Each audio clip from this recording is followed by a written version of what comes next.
There we go. So thank you all for coming to our mini university. My name is Amy Stair. I'm the CEO of Star Power, for those of you who've never met me. And we have with us David Burke from Naples, Florida.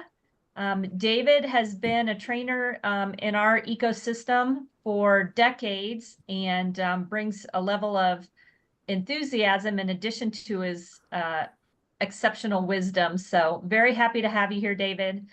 Aaron Chadbourne from the state of Maine. He can handle all of your Maine referrals. Doesn't matter what city or town. Aaron, for those of you who don't know, kind of grew up in the Star Power ecosystem, dragged sometimes kicking and screaming to conferences when he was just a child. We'll say the same of Stacy. But Aaron is a master at scripts and dialogues, and we're really fortunate to have him as part of our cadre. And then Stacy Grove, who swore to me when she was just a child she would never be in real estate, who is now one of the top producing agents in the country and approaches some things, I think, in a very different way from what maybe we conventionally think we should do in real estate. So thrilled to have all three of you here. I'd like to start, for those of you, just feel free when I ask questions to unmute yourselves and just pipe in. This is like a live classroom setting, so I don't want you to hold back. My first question for you is, as you consider buyer mastery and listing mastery, what are your biggest pain points right now? Where are you feeling the most challenged? And by the way, this is participative learning. So if nobody answers my questions, you fall at the mercy of me calling on you without you volunteering. So let me just suggest you go ahead and jump in. And there are no sacred cows, and it's a completely safe space for you guys to learn. Oh my gosh, Travis is here. Hello. Hi, Amy. Welcome, Travis. So what are your pain points? Where are you challenged in real estate right now? Jim. One of the biggest challenges is the buyers wanting to not commit to paying a commission without knowing something's going to happen. Oh. So getting them to sign up. I mean, it's not, I guess it's the sales pitch has to be better to the buyer of why they're hiring our professional services, but they're still wanting to push back and say, well, why should we have to pay? Doesn't the seller have to pay? So we're going to tackle that one today. Jim, we're working on a choice of language. So I'm going to give you articulating value versus sales pitch. Okay. Write that one down. Thank you. Articulating value. Thank you for the follow-up English lesson. I need that. My pleasure. All right. We also got, thank you, Sherry. Your pain point is buyers feeling it's unfair of signing. So that goes hand in hand with what Jim was just sharing. What other pain points are you guys? One follow-up question, Amy, for Jim, for you, and for Sherry. Are buyer agent agreements new in your market, or have you had them previously? They're new here in Florida, but I'm from Kentucky originally, and they've been around. I've been in commercial real estate too, so I've been around Florida, so it's a new conversation. Okay, but it's new down here to Florida, and people down here are kind of freaking out about it. Even non-realtors say, "I'm sorry to hear about your business going downhill." It's not going down. We'll talk about that too. Sherry, what about you? New to your market, or you've been doing buyers agreements? We might have her frozen a bit on audio. So Sherry, if you want to type it in the chat, that'd be great too. All right, what other pain points, you guys? Everybody's hunky-dory, everything's smooth sailing. Nobody has any challenges in real estate. No. Sandra. Recruiting.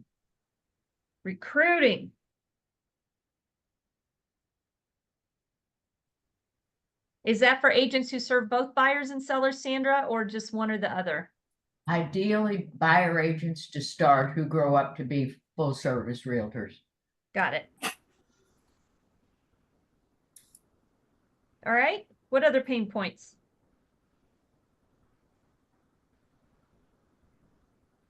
Go ahead, Sheila. Okay. I'm just buyers not wanting to look at a house if they're not offering a BAC, not wanting to pay that difference. So I have some buyers that just won't do it. So it's a challenge. Okay. I think that one's writing so much on the forefront of everybody's minds. Before we jump into anything else, I think we ought to start there. David, I'm going to pick on you if I may. Absolutely. Talk to us about the counseling process. How do you educate buyers and get them right away embracing signing a buyer representation agreement?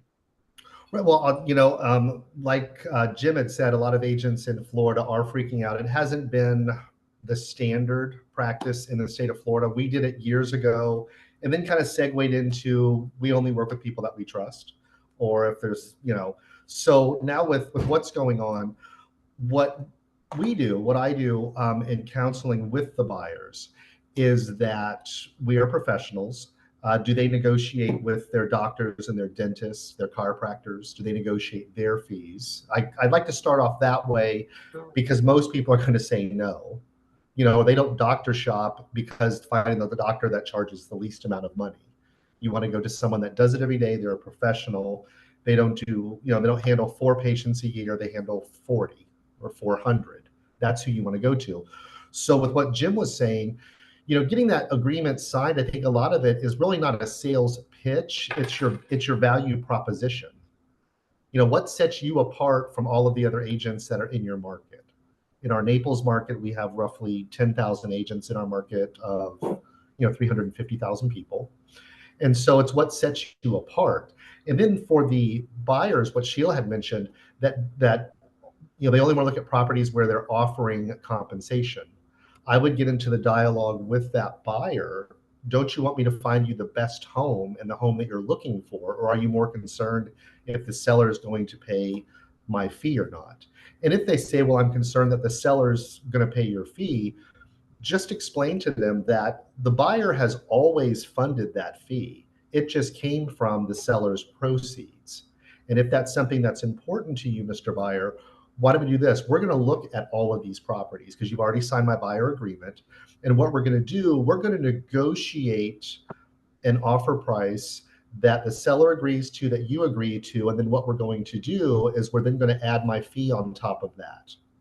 And that's especially important if the buyer is getting a mortgage and that home will still appraise at that amount, because then it doesn't have to show up as a separate line item for the lender.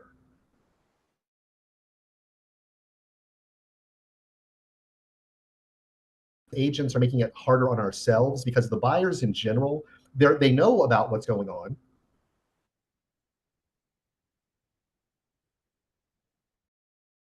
Because most buyers haven't purchased the amount of homes that we sell in 1 year in their lifetime. So it's just walking them through the process. So I want to make a couple observations and anchor a couple of things that David said. First of all, when David started talking about himself as a professional and referencing doctors, referencing attorneys, I don't know if you caught, but it certainly made an impression on me, the level of confidence and competence with which David was speaking. If you aren't practicing how you're delivering your value proposition, you're not going to convince anybody that you believe what you're telling them. So I want you to, David, if you would, Aaron or Stacy, if you would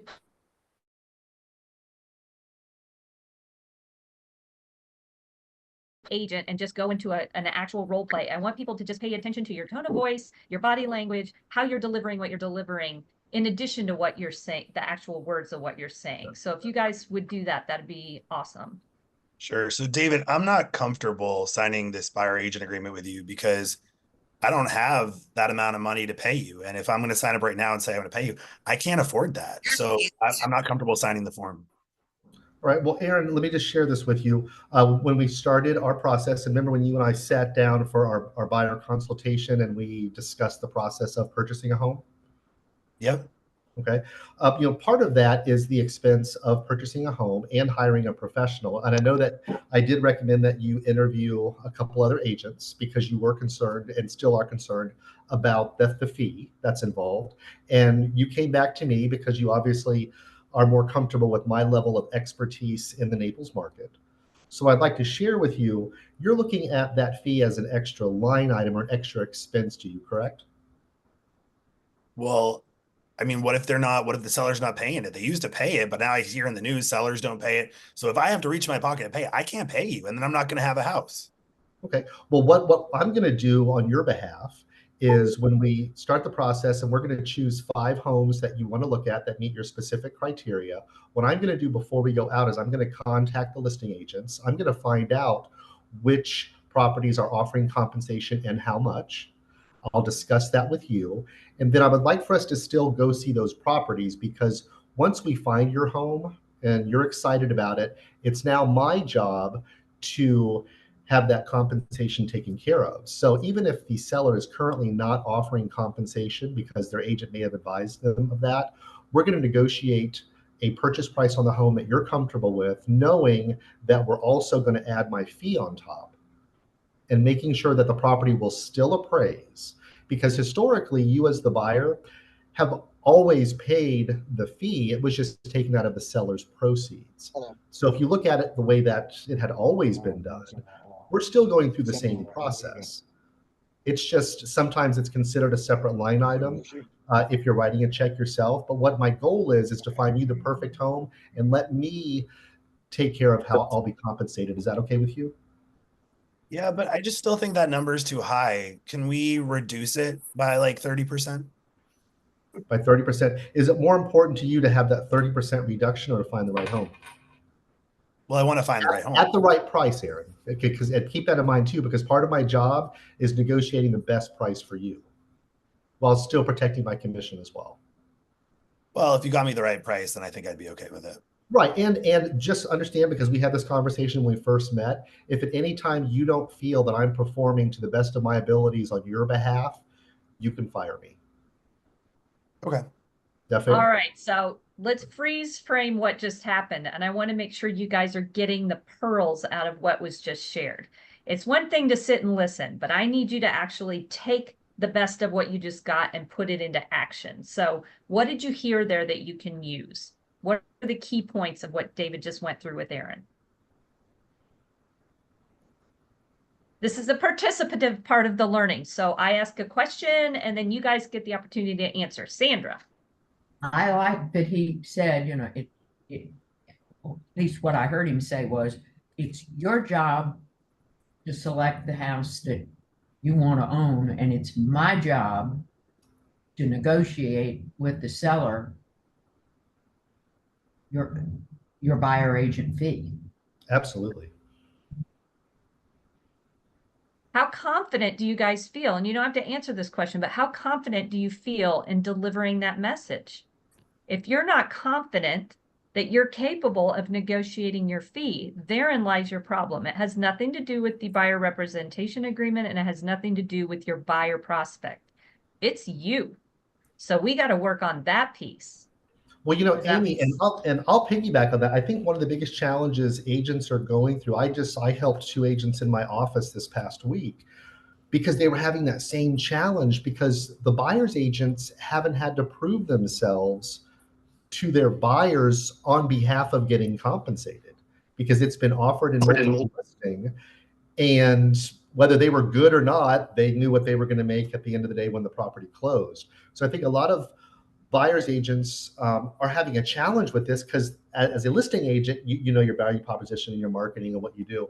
But as a buyer's agent, what are you doing and where's your knowledge past opening that door? So that was the second thing I wanted to cover from what David hit on. This is perfect segue. What is your value proposition? Every single one of you needs to have this written down, and you need to read it every single day when you start your day. David, what's your value proposition? Why is it worth it to me to pay for you to represent me? Well, my value proposition in the Naples market is because I know the market better than most of the agents that are in my market, because I research it, I know it. I don't have to always run back to the multiple listing system to get comps, recent closed sales of the homes that I'm going to be showing my buyers, because I'm competent in going out with them and that I already know it. And if we're going to look at a neighborhood or several neighborhoods, I know what's on the market, what's pending, and what's sold in the last 60 days. And if you, Mr. Buyer, are hiring an agent that has to keep going back and getting the answers to your questions, you need to reevaluate the agent you're working with and your relationship with them. And I'm a little forward with that, and a lot of people have they kind of back up from my statements, but I've been doing this for 26 going on 27 years, and if I can't come off that way with my confidence in my market, I would question working with me as well. Aaron, what's your value proposition? If I could weigh in a slightly different part of what David did though, too, because I think there's a question about when do you have this conversation, and it has to be at the beginning. So David Absolutely. back several times during our first consultation, during our first conversation, and that's the time to have this conversation, because then it's never coming up again. It's set it and forget it until you write the offer, and when you write the offer, you're just writing it in. So I think that's really what's my value. To be honest, with buyers, they're calling me because they want me. I usually ask them. I say, tell me why you called me. Because they tell you, they say, oh, because again, 89% of the business that we did last year was a warm introduction. So it was someone that worked with us before or who was referred. So I said, well, then tell me why you called me. And they said, well, the people that referred me, you know, my friend Amy told me that you got them the best deal, that you were on top of it, that when things came up, you were able to take care of it. And I said, exactly. And that's what I'm going to do for you too. They all know what your value proposition is. So I think feeling confident in that, and sometimes putting it back on them, letting them tell you why they called you, and also letting them tell you what they want in a buyer agent. Because if all you want is someone who puts you into the MLS search, sends you like blind listings, isn't doing any value add, is just going to write in the offer, like, then you're not worth the whatever percentage you're getting paid. You probably get that for, at $500 an hour, you could probably get that for $2,000. But what you want is you want advice. You want advice. You want someone who's going to help you to select the best property to meet your needs. I'm not in the sales business. I'm in the relationship business, and I'm in the problem solving business. That's what I do. And if you just want someone that can open doors and write contracts, that's not all I do. I'm here to partner with you to help solve whatever it is that you tell me what you want to do. And that's what I'm going to help you figure out. And so that's how I sell it. But you have to do it at the beginning. I always have to pause Aaron because he talks so fast. He gave you 3 things. He's not in the sales business. He's in the what business? People. Relationship business. I saw Sheila mouth it. She got it. What was the next thing he said? Problem solving. Problem solving. Thank you, Clark. What was the third thing he said? Good. So yeah, I know 5 p.m. today, you have 5 offers as of now. Might need to mute Aaron. I was curious, what is the buyer's agency commission being offered? Boy, we could lead right into that one, couldn't we, instructors? Aaron, what's the third thing you said? Let's let everyone off the hook. You're in the relationship business, you're in the problem solving business, you're in the... What was the third thing I said? I know he said 3 things. All right, well, we're going to call it 2 until one of us remembers. I'm 55. I can use senior moment. Those were the 2 things I said I was in the business of. I mean, those 2, like, you tell me what you want to do, and I'm going to go help you do it. And then I'm going to give you advice. It's really about advice. You get my advice and my negotiation, my skills. We know what all the skill set is. We know what all the value things are, but it really depends who you're talking to, of which one they care about. But the thing I always like to bring it back to is that I'm not just writing contracts and opening doors. I'm giving you advice, I'm giving you strategy, and we're solving your problem. But the upfront piece of this, I think, is the most important, because upfront people get it. And upfront, if you explain how buyer agents paid, I think so many of the conversations that come up, or the problems that happen when you house that isn't offering commission, it's because you haven't talked about it upfront to set expectations about what we're going to do. So I've found actually, and I'm teaching at the Listing Master University, but I've actually found more challenging conversations on the listing side of talking about what's different than I do on the buyer side. On the buyer side, we always had buyer agent agreements, but not everyone spent time talking about the buyer agent agreements. And I think, like someone put it in the chat, maybe Terry put it in the chat, people weren't getting the buyer agent agreement signed until you wrote the first offer, right? So now you're just going to make sure you get that signed up front. Well, you have to lean into the conversation about, let's talk about how I get paid. Let's talk about how I get paid. That really needs to be a focal point of your initial conversation. Let's talk about how I get paid. And Some of you will have heard me say this before, but I just say, I need to let you in on a secret. I don't work for free. And every As person. straightforward as it gets, you guys, you know, we dance around a topic that really we can completely disarm the battle by doing exactly what Aaron's telling you to do. So let's just talk about how I get paid. I need to let you in a little secret. I don't work for free. And to a person, every person says, oh, well, I don't expect you to. I say, great. So let's talk about how I get paid. Generally speaking, what most buyers prefer is to have that percentage built into the offer that you make. Some sellers proactively offer it out and tell us what they're going to offer. Others may not be offering one, and we just have to write it into the offer and ask for it. Does that sound good to you? Again, to a person, everyone says, yes, that sounds great. We never have the conversation again. And then when they ask the question about, is this one offering buyer agent compensation? Is it not? I say, yep. And we'll find out what it is. And if it's not, we're going to add the rest to the offer. Does that work for you? And they say, yes.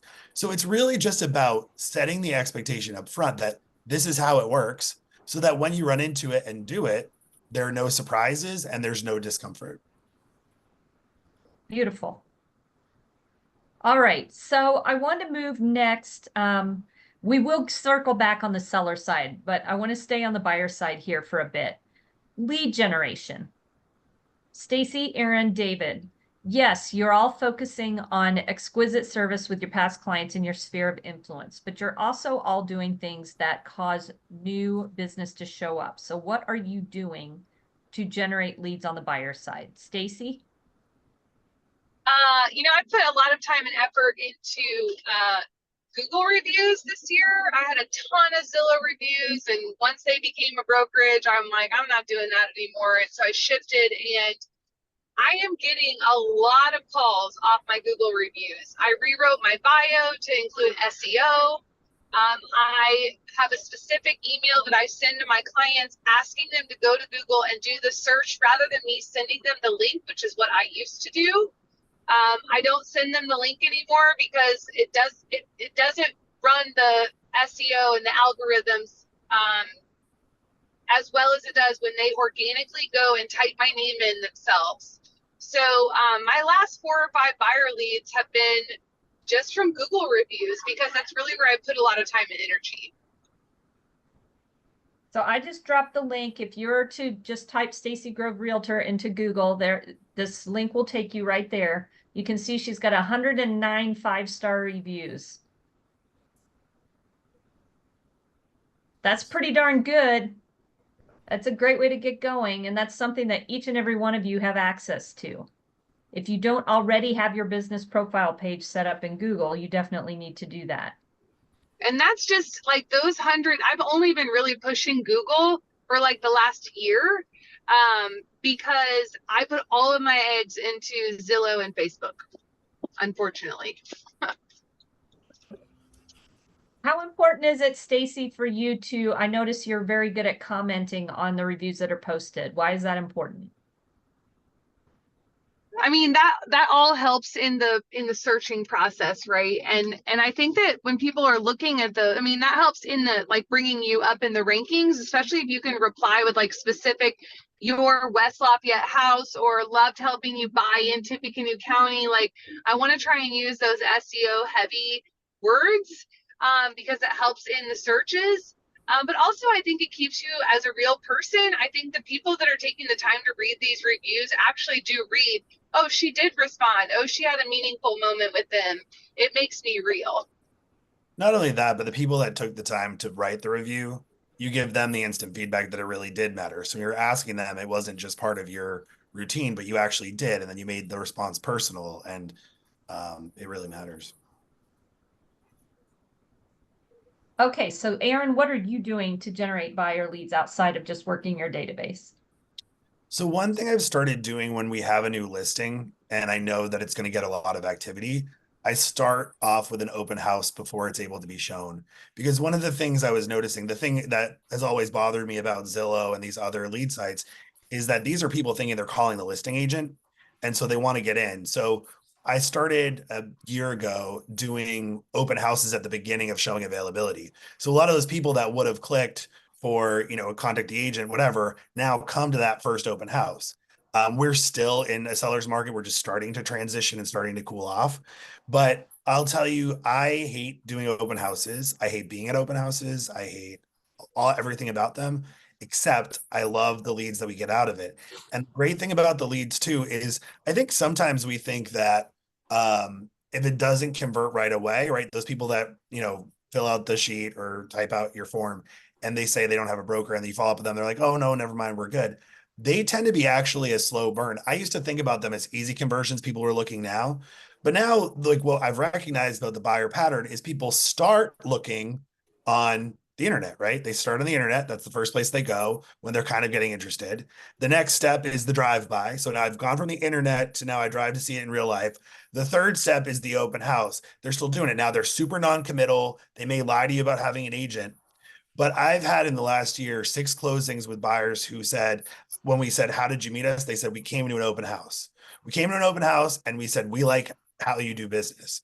They weren't looking to buy that house. They were just starting to educate themselves about the buying process. And when they learned about it. So I think for me, I always thought about open houses. Yeah, of course, that you get the buyer leads and it's someone who's actively buying. And if this isn't the right house for them, then I take them to another house. But thinking about them as nurture leads that you then turn into buyers later, I think is really helpful. I think too, we should spend a minute at some point on this call talking about open houses, our long lost friend that we're being reacquainted with, because just today I pended one. The buyer never even came for a showing. They came through the open house, wrote the offer with their agent. The agent never toured the home. There's a lot of business being done at open houses again. Mhm.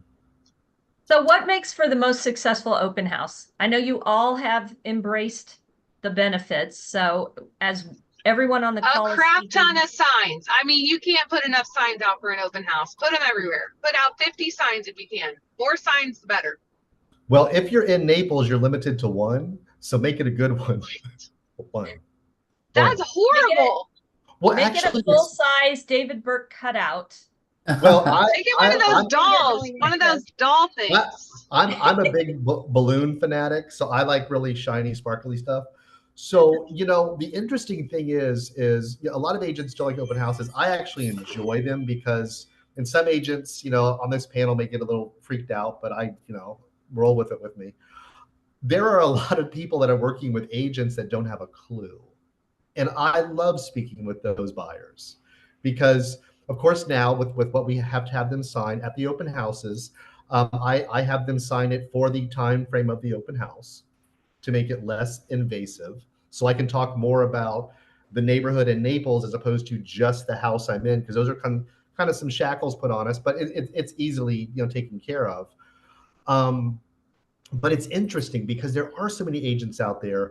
There are a lot of people that don't know what they're doing, that are working with people that don't know what they're doing, or just friends. And I'm the first one to say, if you're happy with your agent, absolutely stay with them. If you're on the fence, let me share with you my years of knowledge, what I'm doing, as long as you have not signed a buyer agency agreement with them.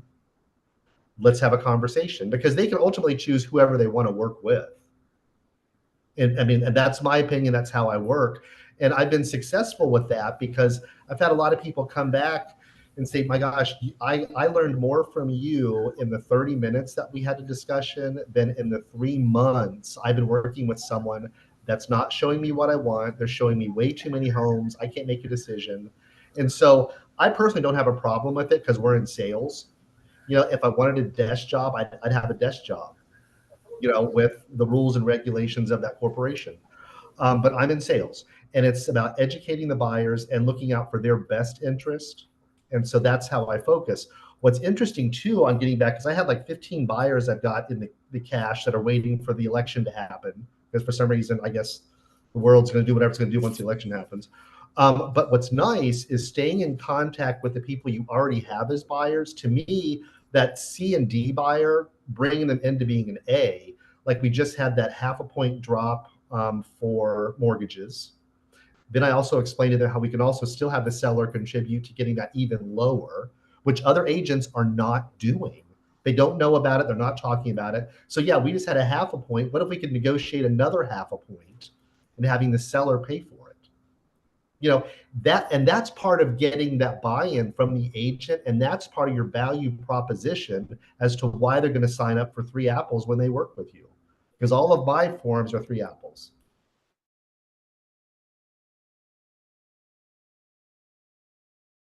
And he didn't flinch. So if people know that you're a professional and you are one, and you look at them in the eye and you're honest with them, and if they still don't want to work with you, that's their choice. But what I've found is that's not the case. I think the open house is also a great time. You're not only educating them about the market and that property, but also about all of these changes. So like we have a sign with a QR code. So when they come in and they sign registry or whatever, there's time. It's like, you don't have to have a buyer's agent to see this house right now, but if you want to come back or you want future information, you by law now will, because in Indiana it's a state law, you'll have to sign an agreement. And then we put that same information in the packet that we're handing them, because so many people just don't get it yet. And so we have found that the open house is a wonderful place to educate buyers on actually what this change means for them. Does anyone hand out a resume at the open house? I don't. I don't do a resume. That was about where I was going to go, is that like what you have for materials at the open house matter. So there are a lot of people that just have their listing packet, which I make smaller ones because people will take whatever you hand them, right? But then where does it go? They roll it up, it goes somewhere else.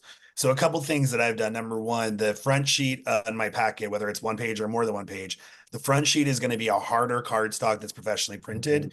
Because, and it has to be hard enough. My standard is, I don't even know what the point content is, but the printer knows exactly what I want, because I need it to be hard enough that it doesn't fold. Like, so if I hand it to you, you can't roll it, you can't fold it, because I want that piece of paper to preserve. I want it to be counter later. I want it whatever else.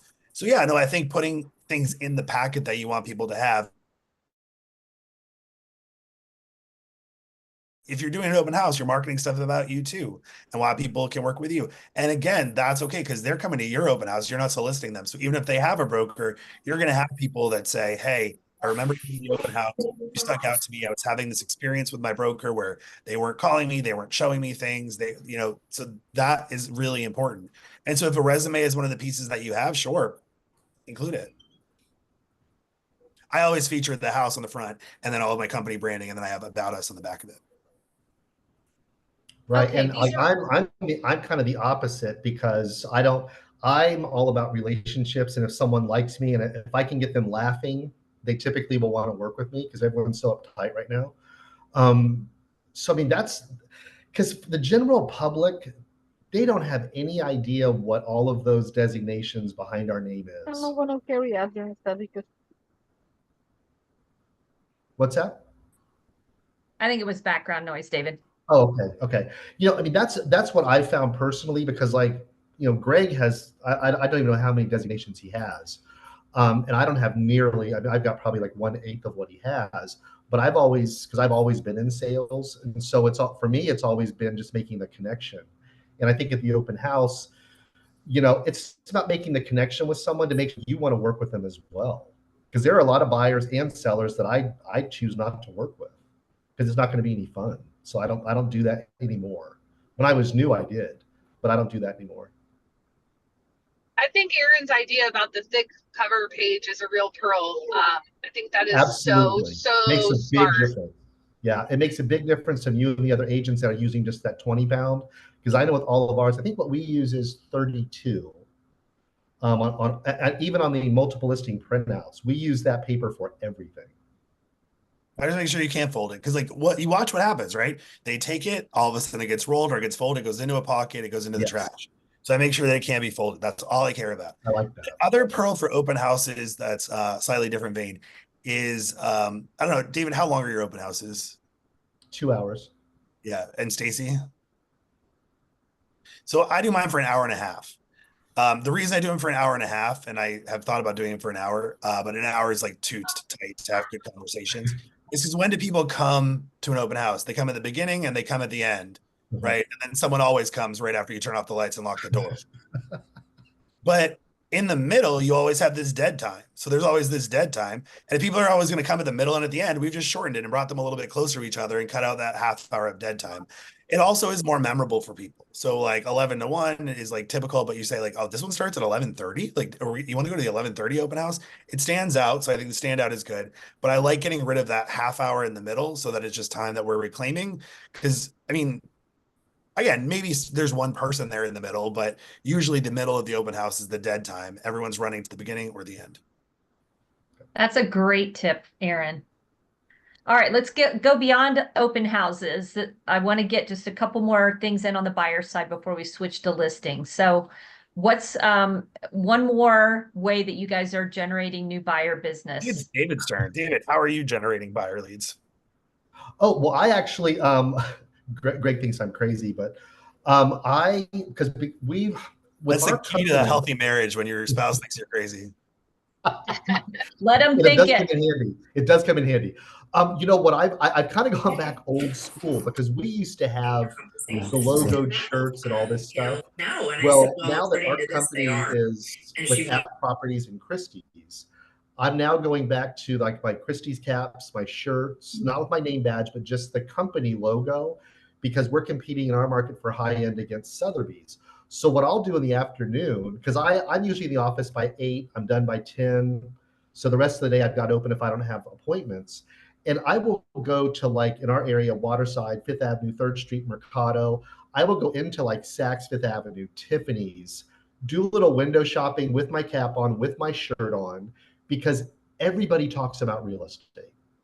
But I've got a high level brand that I have now that people know because it's a worldwide brand. And everybody will, I mean, from the people behind the counter, people shopping, they'll talk about real estate. They'll talk about where they live and they're thinking of moving. In Naples, people will move 3 and 4 times within the same community. So when I'm going to a certain area where I know that those owners are going, where they shop, I know what's on the market, I know what's under contract. And so when we get into conversations about real estate, I make it specific about where they live, because then you're the immediate expert. And when you can talk about that off the top of your head, it has a huge impact. So I've got 3 new buyers that I got that just about 2 weeks ago. I was at Tiffany's at Waterside doing my thing. I was getting a ring size and that, and just but I was there to prospect, let's face it. And I get into conversation with people, and actually the girl I'm going to be selling her house behind the counter, and then 2 other people that were there shopping. Because it's interesting when you start talking about real estate, other people will start coming in because they want to listen. For sure. They want to kind of hear what you have to say, and that if you're knowledgeable. And if I see someone's kind of leaning in, I invite them to come in closer. Oh, do you have any questions? And then usually if I got 2 or 3 people, they'll start joking with each other. And you'll usually hear about some horror stories they've had. And I'm like, wow, I'm really sorry that you went through that. However, luckily none of my clients can say that because XYZ. But it's a non-threatening, you're not going in for the kill. Again, it's about giving information. You know, of course, with this new law, I guess it's a gray area, but you know, that's not unusual for me. Because you're just having a conversation about the real estate market. And you're not trying to sell them a house. No, I'm not selling them anything. No, only thing I'm selling them is me. And the last time I checked, the DOJ doesn't have any, you know, no claim on that one. But it's just about talking to people and putting yourself in situations where you can talk to them, and not. So let me just anchor 2 things there. First of all, if you're not showing up branded in your marketplace, I want you to ask yourself why that is. Are you trying to be a secret agent? Are you hoping it will come to you in a vision and not face to face? The second thing that David has now said twice is his level of education about the market. So what are you doing on a consistent basis to stay educated about your market? If it's slow and you don't have clients, are you still previewing properties? You need to know the inventory. And David's just made it a part of his value proposition to know it better than anybody else. And what we're also going to be doing again, and Greg doesn't know this, but he will soon. We're doing another promo car, because It's the, because what I do with our promo cards are typically really fun. You know, we've got a serious side, but then we always put some fun into it. Like the last van we had the, you know, the bulldog on the back with the martini glass with our website. And we, you know, people would come and just take photos of it with themselves that were visiting Naples. And so when I was slow, I will take that, I'll park it in front, I'll tip the valet an extra $20 so it stays out front during peak times and in busy areas. And so that's another way to generate leads without even having to open your mouth, because people start logging onto your website, seeing what you have to offer. It's a write-off, it's fun. And in my market, I probably couldn't tell you 5 agents that had any type of a promo vehicle at all. And I'm not counting them that have the magnetic signs. I don't count that as a promo vehicle. You need something wrapped, something that's going to catch attention. And when the minute they see it, they know who you are and they know what you do. You don't even have to open And your it's mouth. a conversation piece, right? Absolutely, as long as it's fun. I mean, to me, I'm not a real serious guy. That doesn't work for me. So I like having fun. I like making people smile. So And that's just to yeah. knock down a myth while we're on it, David, your average sales price is what? It's nice. You know, I will sell anything. I am sold a $75,000 trailer, but our average sales price, 1 to 3 million is an average. But so my point in asking that is that it's still okay to have fun regardless of price range. It absolutely is. We started our business when I got in this business, you know, 26 years or so ago. I was selling $70,000 condos in a 2-door hatchback, writing, you know, offers on my hood, doing massage therapy at night, you know, till I've had some sales. And so our business has segued because we focused on the higher end. We don't focus on the ultra high end because I don't want to be controlled like that. So the 1 to 3 is our sweet spot, because that's, for us, it's the same owner as that $300,000 to $400,000 market that we used to just dominate and kick butt in. It's that same mentality in that price range in the Naples area. Now, other areas may be different. That may be their ultra top end. For us, that's just an average house. So that's the clientele that I can rock and roll all day. Awesome. All right. Last thing I want to cover here real quick is just a couple of negotiation. Oh, go ahead, Aaron. I just wanted to share one other hidden source of leads that I picked up. I added to my mail program, into my like client events and invitation, just like my, I don't know, I have an 18-month program of stuff that we're mailing. I started adding people that work for my vendors. So usually you have like the building inspector that you work with, but also like we just went through of like, who are the people that work in those offices that hear us all the time, that know that we're the best, that know that we give them business, but like we weren't putting them in our stuff because they're not the person that we interface with. We also, because I just went through a vendor, we were going through who are our vendors, who are we referring, whatever else. And we said, wait, who's a layer below them? And because a lot of them have like several staff members. And so previously we didn't do that because, like, you know, some of them are married to realtors, married to a lender, or whatever else. I don't care anymore because like nothing's secret, right? It's just whether it's the consistency of execution. So fine, you want to copy my materials, copy them, I'll send it to your wife, like whatever. But we just started adding it so it again builds from those vendors the higher degree that they're going to refer you, but then just the individuals that work in those organizations, your building inspector. I realized a blind spot on our mailing list was appraisers, because we don't really have a preferred appraiser, right? We don't get to pick who the appraiser is. Yeah, if someone needs it for an estate or something, you recommend someone. But I just started putting appraisers. I've had in the last 3 months 2 appraisers who, I mean, I've seen them, you know, you see them when you meet them to appraise the house. I've had 2 of them say, hey, would you come look at my house? I really like how you do business, whatever. And I know it's because I added them to our mail program. They wouldn't have thought to call me before, but I started treating them because they're not my building inspector. They're not the people that I have sponsor my stuff because I don't send them business.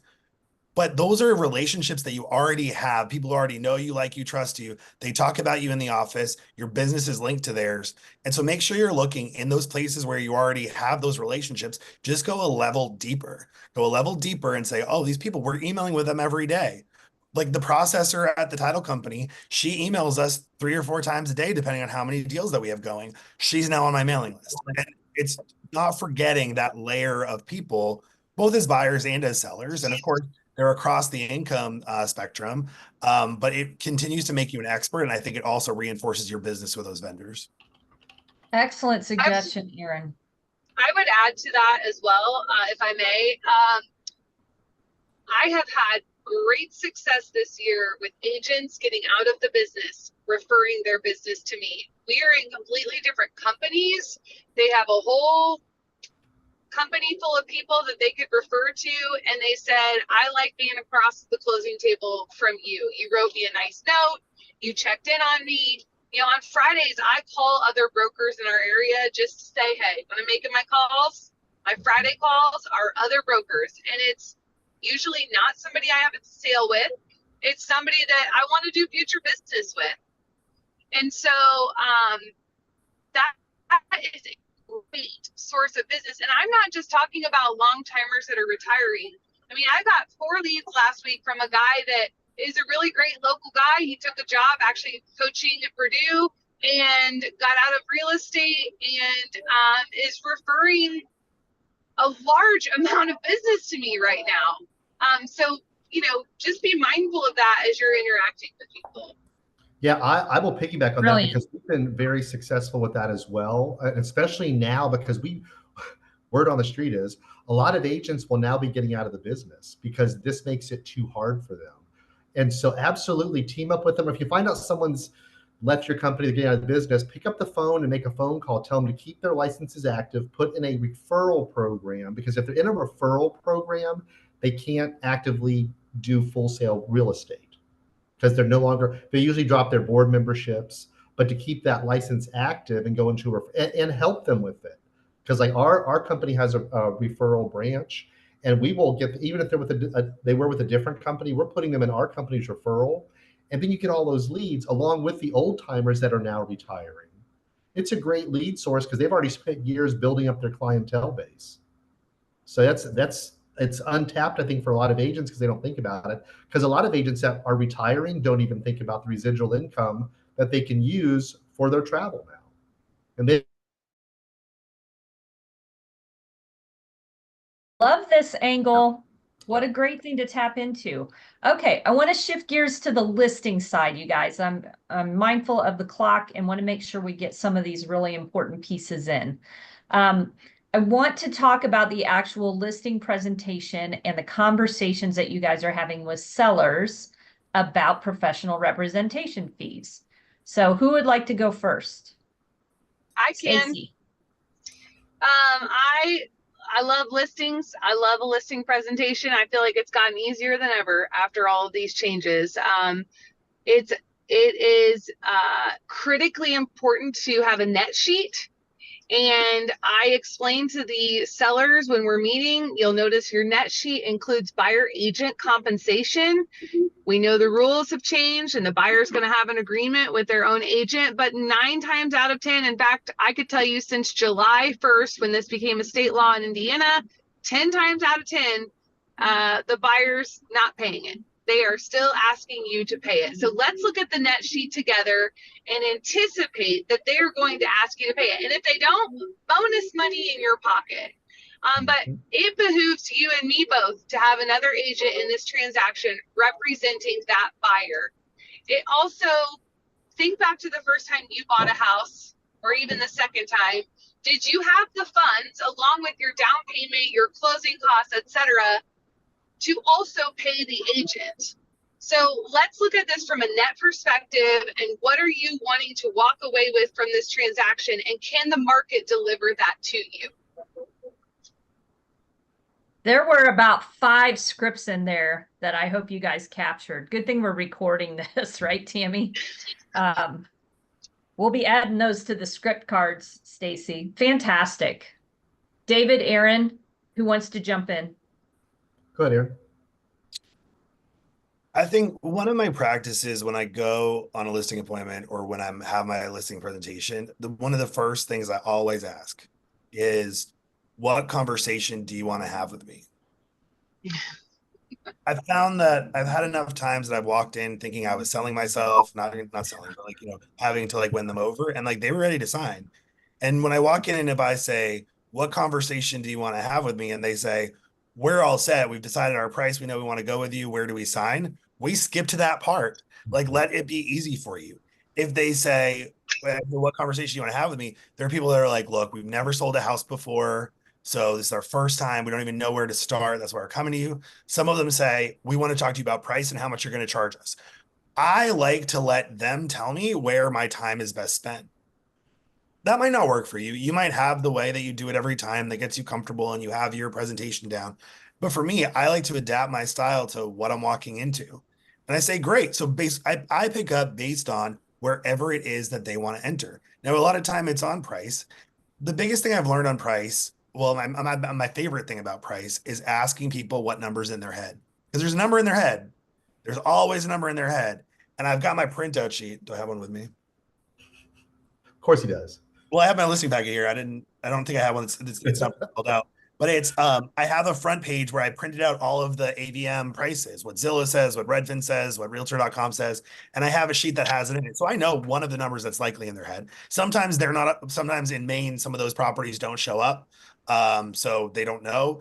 I always have what the town has it assessed at. I have all the numbers that I think might be in their head. I've done So Aaron, I just want to anchor that. Do you guys realize he's not just walking in with the standard market analysis? He's pulled what all the sources are that they might go find their price on is saying, and has it on a summary sheet. How smart is that? That's an easy thing for all of you guys to do. Zillow, realtor.com, Redfin. Where else did you say, Aaron? Those are the three that I put on the table, but I also I have the town assessor sheet in there as well. So I usually don't put that one on the table because it's based on taxes, not based on value. But again, I don't have one filled out. So, but usually when someone says like, oh, Zillow says that it's worth this, I say, oh, I know. And Realtor says it's worth this, and Redfin. And I have it right in front of me that shows that I did my work. I have it on the table. It shows I already know it. But also, if that's the right number, which sometimes it is, oftentimes it's not.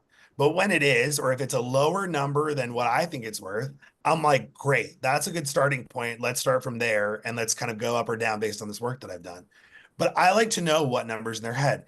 Because again, I like to know what conversation I want to have. And if they tell me a number that's crazy high, I want to help them understand why it's not that number. If they tell me a number that's low, I'm like, great, we're going to get this listing and we're going to make them a delighted client because I know I can sell it for way more than that. So I like to know what I'm walking into. And usually by telling them that I have my packet, like I'm not just asking you because I haven't done the work. Like, I've done the work. Here's my packet. You see, I have the listings here. Before we have the conversation though, what number were you thinking? Like, or you must have talked about it. If you were to get your wish tomorrow, what would it be? I like to know what's in their head.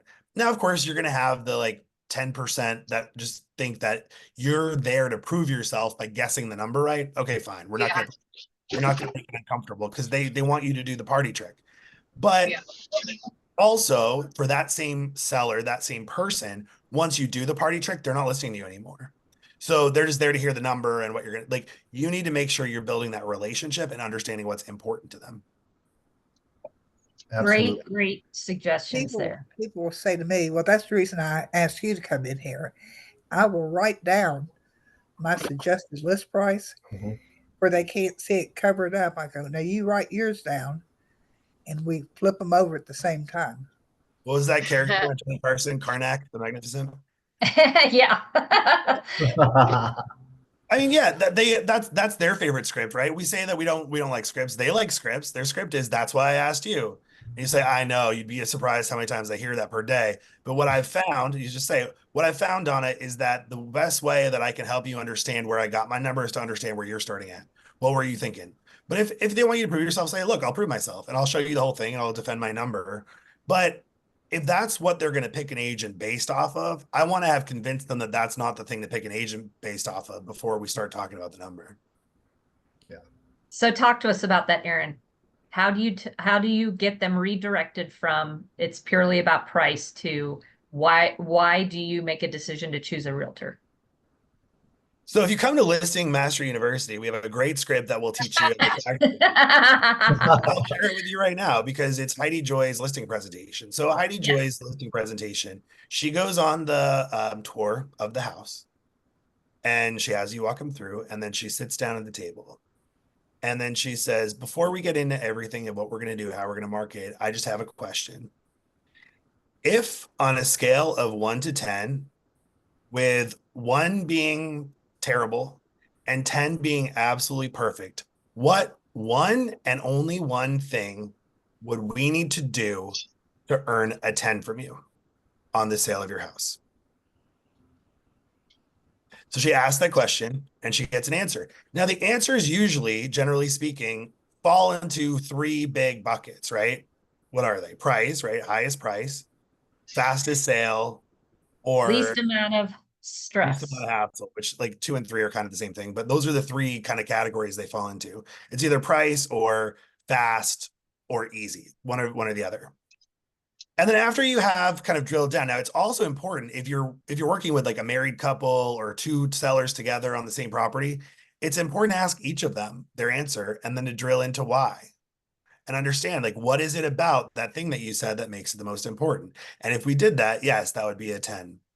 And then she says, okay, now I know we said one and only one thing, but if you could pick one more thing that would actually make it a 10 plus, what would that thing be? And sometimes they repeat the same thing, right? They'll say the same exact thing. And oftentimes they'll say something else. They'll go to one of the other buckets. And then you do it a third time. You say, okay, so these are the 2 things. You do it a third time and you say, all right, crazy here. If we were going to strive to get a 10 plus, what is the one thing we could do that would get it there? And you take the answer. Now, once you have those answers, and again, this works better in a role play, but once you have those answers, what you do is you compare for them. You say, okay, well, again, if of these 3 things, if we were going to pick one of them that we were going to knock out of the park as your realtor, what would be the one that's most important to you and why? And usually that's what emphasizes. And then you just talk to them. You say, look, we're aligned that our goal together and our goal working for you as your realtor is going to be oriented toward this. You've defined that as what would create a perfect experience for you in selling your home. And that's what we're committed to doing. A lot of times you don't have to have the rest of the conversation. You will have the rest of the conversation once they decide they're going to work with you. But if you decide you're not working with me, it doesn't matter what your house is worth. It doesn't matter what my marketing plan is. Once you know that you're going to work with me and you're going to choose an agent because I'm going to do these things here, the number one reaction in response to that conversation is, wow, no other agent has had that conversation with me before. That is an easy thing for you to all implement walking away from this call. 10, 10 plus, 10 plus plus. So let's get to the delicate or not so delicate thing that everybody's squirming about. And maybe this is a role play for you guys. A seller who doesn't want to pay compensation on the buyer side of the transaction. Who wants to be agent and who wants to be seller? I'll be seller. Okay. Stacy, you want to be agent? Sure. Oh, this is going to be fun. Am I There starting? you go. He's multitasking. Okay, David. so help me to understand your concern about offering buyer's agent compensation. Well, Stacy, I've been hearing on the news and my friends that I don't have to offer the buyer's agent any commission because they can get that from their buyer now. You're right. And you know what? Nobody ever had to before. It's the craziest thing. Commission's negotiable, and it always has been. But what I would like for you to consider as we sit here today and we look at the homes that are in your price range, what we're seeing is that your net, the amount that you want to walk away with from this sale of this home affords you the opportunity to offer buyer agent compensation. So let me ask you, when you, if you could remember back to when you bought this house, I know it's been a while. Did you pay, how much money did you put down? Do you remember? Well, I put 20% down, so it was right at about $80,000. Okay. And then you worked with a buyer's agent who I noticed is no longer in the business, which is why you called me, correct? Correct. Okay. And so I like that. that person was paid. I presume were they a volunteer or were they working? Did they get paid? Well, I'm assuming they did. Do you know? It probably would have been on the closing statement. Right. So my guess is if we pulled up your settlement statement, we would be able to see where the compensation was paid by the seller for your buyer's agent services. Therefore, when you were coming up with that $80,000, you didn't have to come up with X percent also in addition to. And that money was factored into the amount that you were willing to pay that seller, that they were going to walk away, that they were going to net from that transaction. It's no different today. So what we want to do is we want to figure out, can the market bring what you want to net? Is that a realistic number? Because the odds are good that the buyers that are looking at your home do not have the means to pay their down payment, their closing costs, and their buyer's compensation. Would you agree with that? Want to work with a buyer who can't afford to buy my home? No, I'm not saying they can't afford to buy your home. We aren't going to, you know, as we discussed, pre-approved buyers only on your home. We're not going to waste our time with people that can't afford your home. But we want to help these buyers to be able to achieve the down payment, the closing costs, and all the peripheral expenses, which include compensating their agent. Trust me, you want an agent on the other side of this transaction that's going to walk these buyers through the process. The alternative is an unrepresented buyer. And you know who usually they call to have help them, these unrepresented buyers? An attorney. Have you ever dealt with an attorney in a real estate transaction? Yes, it was terrible. Okay. Let's get your house listed. Let's put it out there.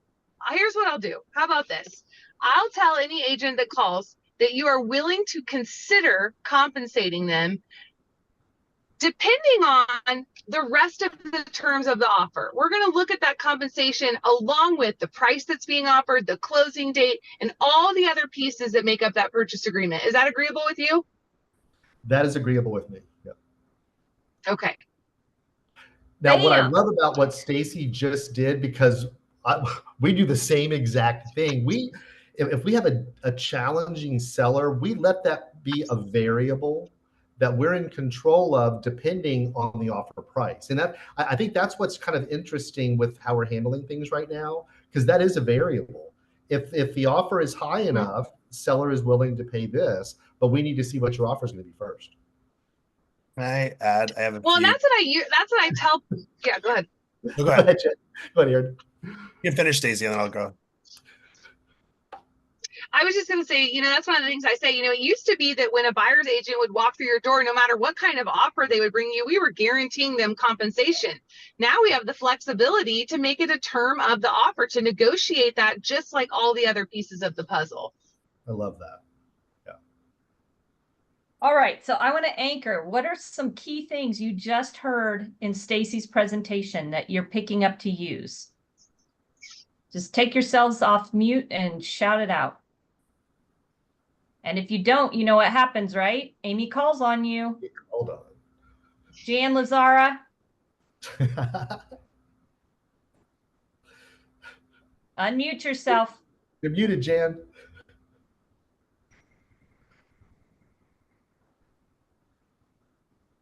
You're Still muted. Who's the admin? Can we unmute her? All right, well, we're waiting for Jan. Travis. Am I unmuted? Oh, there we go. Go, Yes. Jan. What did you hear that you're going to use? Tracy, I thought that was wonderful. Bringing up with that net sheet starting out, you know, make sure you have a good net sheet and showing them that, you know, the sellers are going to be asked for it one way or the other. And we need our buyers to come forth. And it's all about negotiating, even the price. Yeah. All right, Travis. Hey, you guys were all good. That's why we choose them, Jan. I mean, I thought you guys did a very good job. I mean, I think that I really liked how you emphasized that this is sort of a negotiable point, and it really depends on what the purchase price is. And you know, saying sort of not saying, well, you're going to have to pay it, but saying, well, look, this is a point. Why don't we look at the full package and see, you know, what we can work with the buyer on, and also kind of suggesting that, look, you know, the buyer likely doesn't have the money up front to pay this, and so let's just build it into the package. But as long as you're getting what you want net out of this sale, it really kind of shouldn't matter too much. But you know, we'll work on that with the buyer's agent. So I thought, you know, you guys did a great job with that. And Kevin wrote in the chat, thank you, Travis. Kevin wrote in the chat, trust me, you'll want your buyer to be working with a professional to walk them through the process. That's a really strong dialogue right there. And can I give What you I a like bit about- on that yeah. one? Because on that one, I like that too, and it's very true, and it's true for us. The other thing I also tell my sellers is what you hired me to help you find is the best buyer who's going to pay you the most money, and the chances are that that buyer already has a buyer's agent that they have to pay. And so they're coming into a deal knowing that, and that's because they're the strongest buyer, they're more sophisticated, and they already have a buyer agent, and we want that buyer agent to sell them your house. No question. The other Well- thing is, if you don't offer a buyer agent fee, you're limiting the buyers that can look at it. The way that we're going to get you, we talked about what's the 10/10s, and we decided you wanted the highest amount of money in your pocket. If that's what's most important to you, I need to get all of the buyers out there competing for you. If we decide that you're not going to offer buyer agent compensation, which is your choice, it is negotiable, it's a decision. But if you decide you're not going to do that, we're now limiting the pool of buyers competing for your house, which might mean that the buyer that would pay you the most money is no longer coming to the table. Would you like me to bring the full market to look at your house and compete to pay the highest price for it? Or do you want us to tell some buyers this might not be right for them? Those What are I- powerful They are- statements. They're huge, and here's something that I would challenge everyone out there. If you don't already, you know, have this mindset in your business, have a conversation with the buyer's agent. I've dealt with so many agents in my market that don't want to have a verbal conversation about the offer. They're like, just send it to me in writing, send it to me in writing. Well, now we're having to negotiate commissions, and I would rather negotiate that verbally with the buyer's agent, get it together, see where that buyer is price wise, so we can talk about the compensation for the seller. But so many agents, a lot of listing agents, want to take this stance that they're protecting their client. And I don't know if they're protecting from the buyer that wants to buy the house. I'm not sure the whole protection thing, where that even came from. It's kind of bizarre. But I think we as listing agents get, you know, and I think top producers have a bigger challenge with this at times. Get into a conversation with these buyers agents, find out where their buyer is, what the terms are, what they can afford. So you can have a nice, easy conversation instead of, well, just send me your offer. Because I even encounter that in my market, and we're well known, we're, you know, well liked as far as I know. But I've got some of these agents, usually the newer ones, that want to get into this combative thing, and I don't understand that. I mean, why do you want to get combative with me? We're trying to put a buyer and seller together. So if anyone's on here that does kind of conduct yourself that way, I would say open up to conversation with these buyers agents and stop taking a hard line stance, because it's not necessary. There was a question in the chat about how much are you offering, and I put it in the net sheet as a full whatever traditional buyer's agent compensation amount would have been. And then I tell them, like, I in 20 years of doing this, I've never seen a buyer agent paid more than this amount. So we're going to put that amount and hope that the request is that or lower. But I'm not giving them a firm number. I'm not telling the buyer's agents that show my listing, this is the number. I'm just saying, put what you think is appropriate into the purchase agreement and we'll go from there. Yeah. Thank you for addressing that. You know, I give my there are sellers some, and I lay out 3 options. I give them the Goldilocks menu of like what I think the options are. And I say, like, look, this is the number that I think is quite reasonable in this neighborhood, and it's a different answer in some of our different communities just based on what historically has been paid. I say this is the number that I think is kind of a reasonable number to expect to pay out. We can either tell people that we're paying it or we can keep it to ourselves. If we tell people this number, I think they're going to be happy about it, and I think they're going to work hard to do it. If you're feeling generous, here's a number 0.5% higher that I think would really excite people. And if you're feeling cheap, I think we could go 0.5% lower. You just want to prepare yourself in that situation. That might save you some money, or they might come in and ask for more, or we could just wait and see which one they ask for. But if you wait to see which one they ask for, usually they try to ask for that highest one. So which one do you want to do? And I give them the choice. The other thing you can do, and I see several agents doing this, is, you know, no matter what the number is, and I think you'll all back me up on this, on the buyer side of representation, it's irrelevant, because if you're a professional who knows how to negotiate and articulate your value, you're going to help them get the best value and you're going to get paid. So to answer Judy's question, I think there are people on all ends of the spectrum on this, Judy. So it's your comfort level. I know Mike Parker recently said, I don't call, I don't ask, I don't care. I show my buyers every house they want to see. I write the offer, and we find out from there what we need to do. So there's so many ways to skin a cat in this business, and we all just have to get really clear, number one, that we're honoring the what has been handed down to us as what we have to do as realtors now. I was in Stacy's market when I got licensed in 1992, and her father was the broker at the time, and he just taught me to do the buyer representation up front. So I didn't know any differently. And it's always been, like Stacy said, negotiable, and they always had options.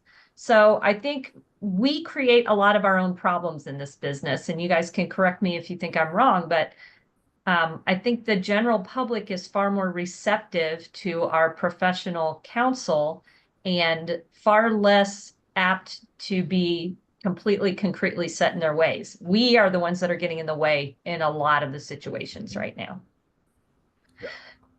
So let's talk about competitive. We're still seeing competitive offers.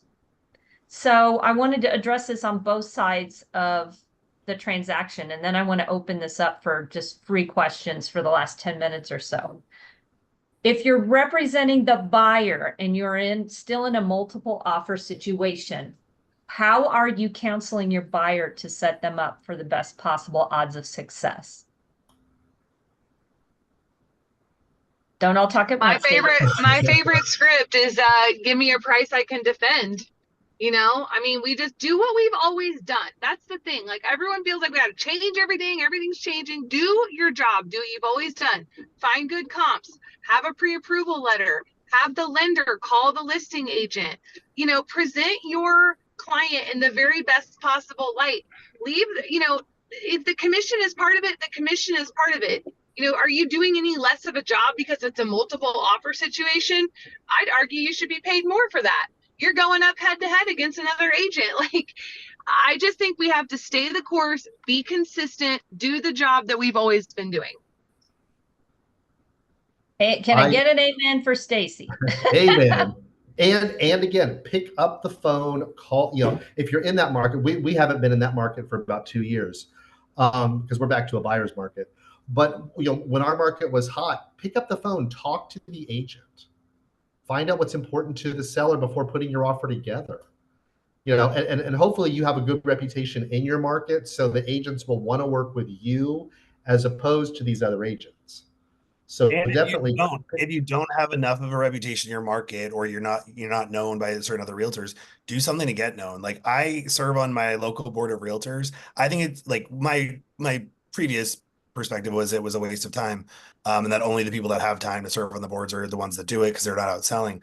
But I said, look, I know how to do political advocacy. That's a world that I came out of when I took over my mom's business 6 years ago. So I'm going to make myself known in the realtor community as someone they want to talk to, because they're excited to know that we're out leading the advocacy and fighting rent control and fighting this and fighting that. And so I'm known in the realtor community for something that's pro realtor.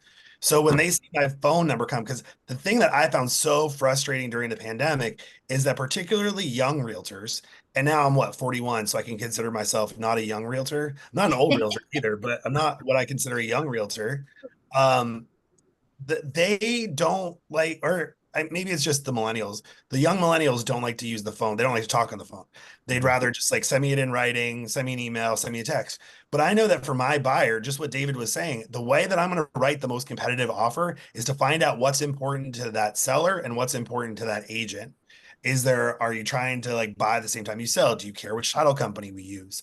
Like, is there a certain date that we're trying to hit? Is there anything else that would make it more? Is there anything you've seen in any of the other offers that you've had so far that has really stood out that you think would be important to be in ours to be? Because again, whether or not they're supposed to tell me, I'm going to ask.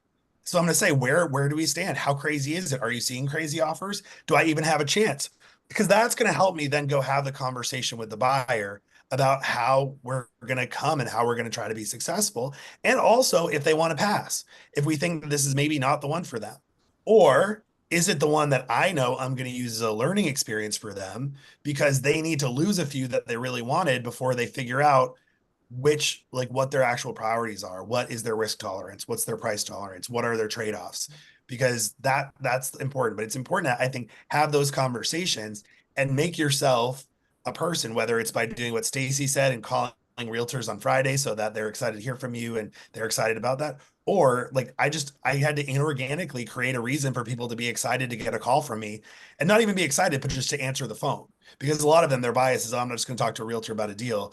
And I'm getting all these realtors reaching out. How did I set myself apart for them? That was important for me. All right. Absolutely on that. And also, please too, when you're presenting offers, I've heard, a lot of agents in our office were so frustrated during the flurry. Oh my gosh, I've written 7 offers. None of them have been accepted. And this one agent in particular, I'm like, well, why are you writing so many offers that aren't being accepted? Well, we're in multiple offer situations. So 1, did you call the agent? 2, if you know the offer you're going to present is not going to be accepted because there are 5 other ones that are substantially over yours, why did you write it up? Tell your client, listen, we're going to be outbid. This is why. Because they get worn out, so do you, because you're not taking charge of the situation. Mhm. And also, if you're sending a buyer to a listing agent, give them a heads up. Don't just send it and wait for a response. I get offers all the time with no phone call from the agents at all. And trust me, that offer, if I've got 5 other ones, we're going to deal with someone that I've already spoken to instead of someone who's a secret agent that I've never even heard of. Yeah.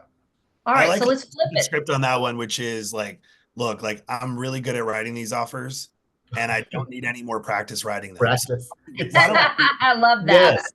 Why don't we call the listing agent right now and ask them if the offer you want to make is something they think the seller would want to accept, or if they have something stronger in their hand? Because you might as well do that, and it's good to do it. I did it. I've stood in the driveway with my buyer after showing it, put the agent on speakerphone, and they said, we have 5 offers. I said, great, here's what my buyer wants to offer. Do you think it's worth our time writing up? And she goes, of course, under law, I'm supposed to encourage all offers, but I can tell you right now that if you sent me that offer, it would be the lowest of anything in my hand. So I wouldn't be overly excited to get it. Like, you got to give them the perspective. And here's what I've done before, because I've been selling, I've gone through 4 spikes in the real estate market.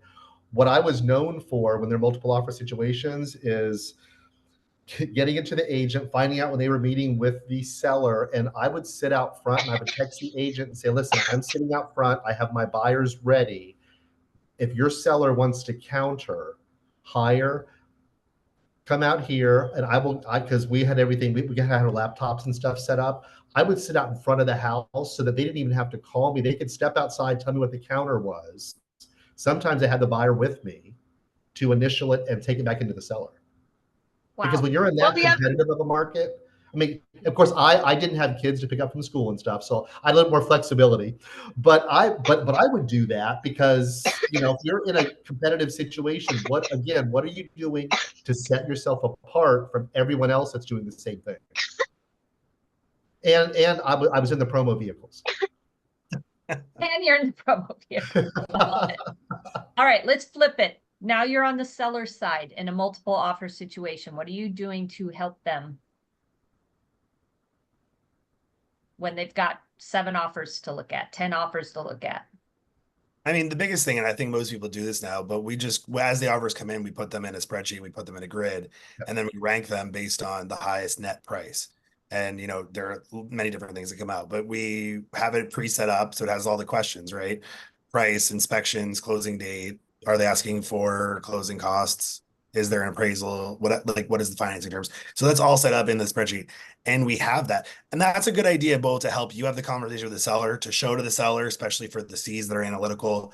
But also if there were ever to be a fair housing complaint, you can show that no, the decision was based off of this chart, which did not have any identifying characteristics about any of the protected classes. So I think that's the number one thing.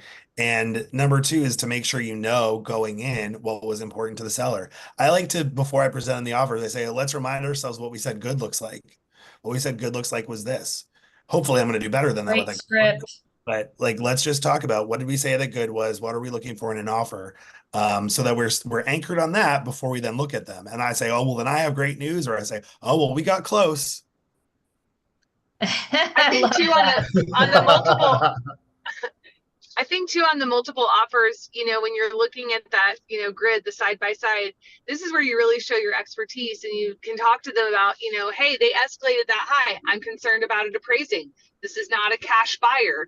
You know, do they have the funds to make up the difference if it's short, you know, et cetera, et cetera. This is where you really set yourself apart as the expert and not just somebody that can read a contract.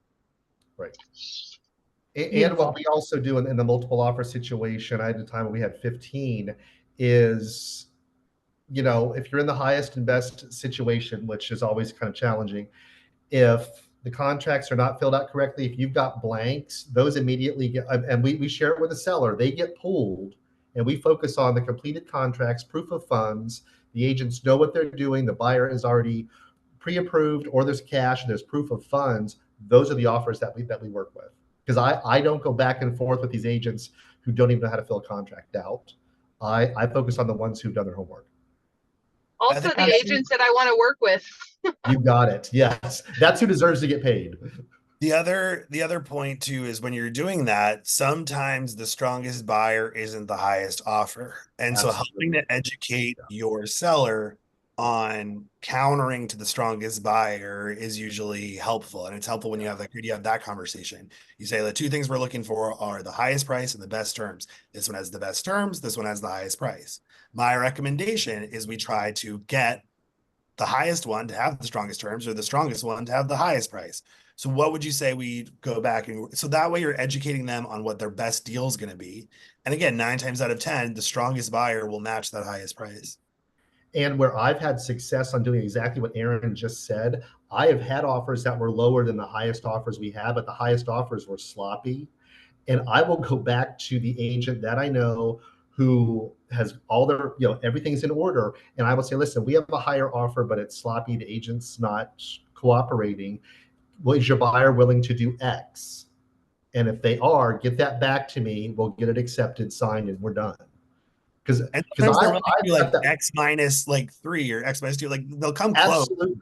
And I'd rather take that very close offer with the stronger buyer and the better agent than every day. Every day, because deals every day. Yes.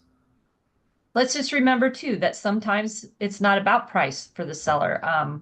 I went through a situation a few years ago. Very dear friend of mine lost her sister and was executor of the estate.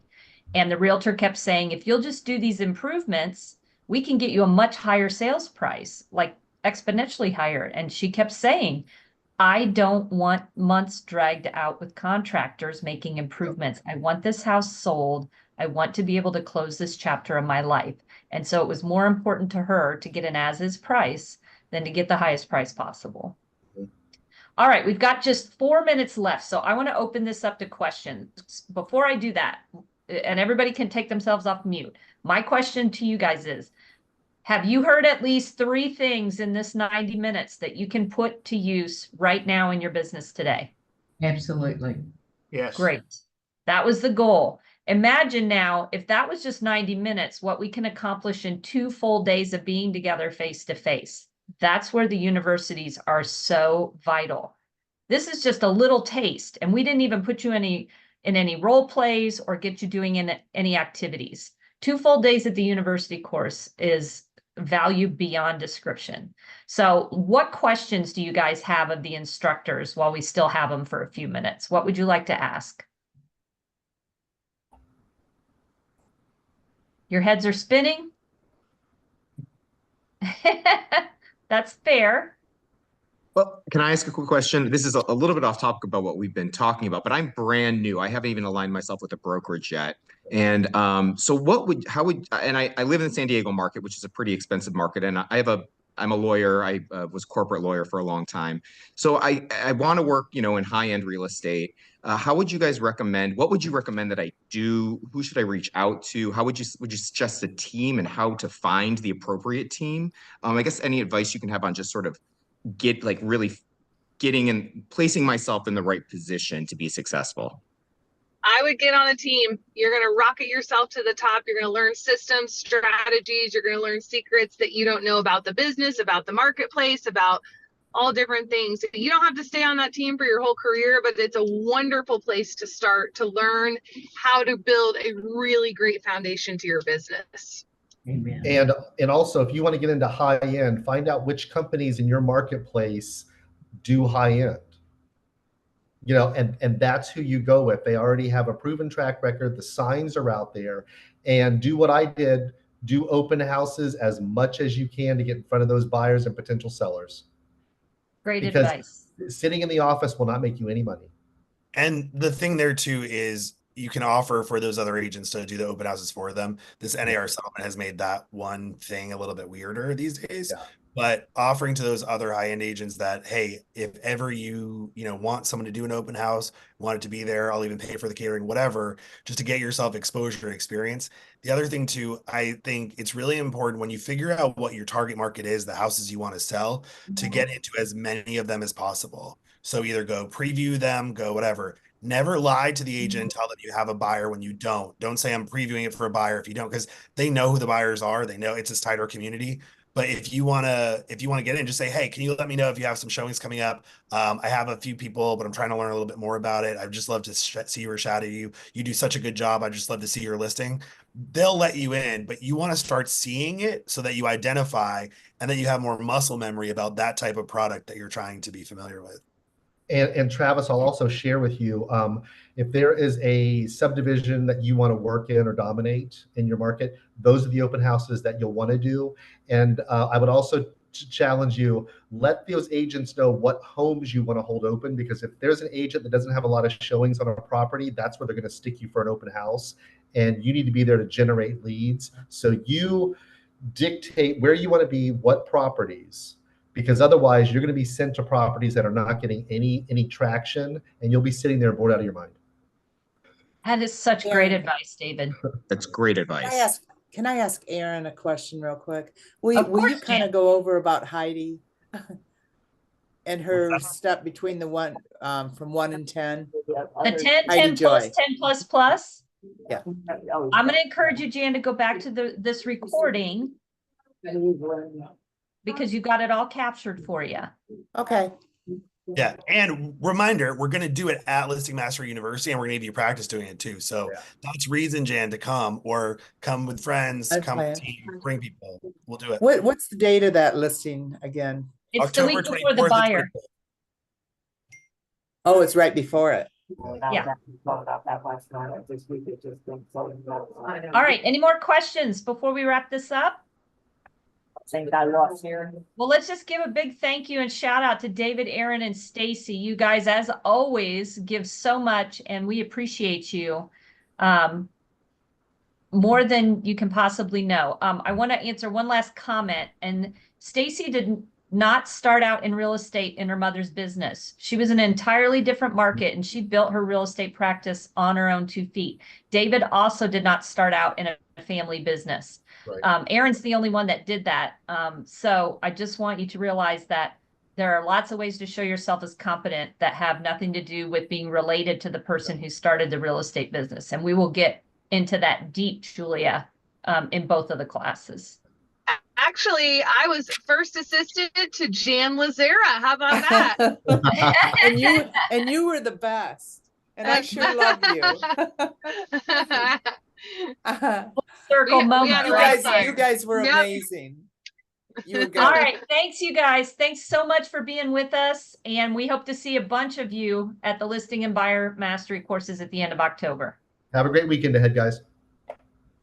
Thanks, everyone.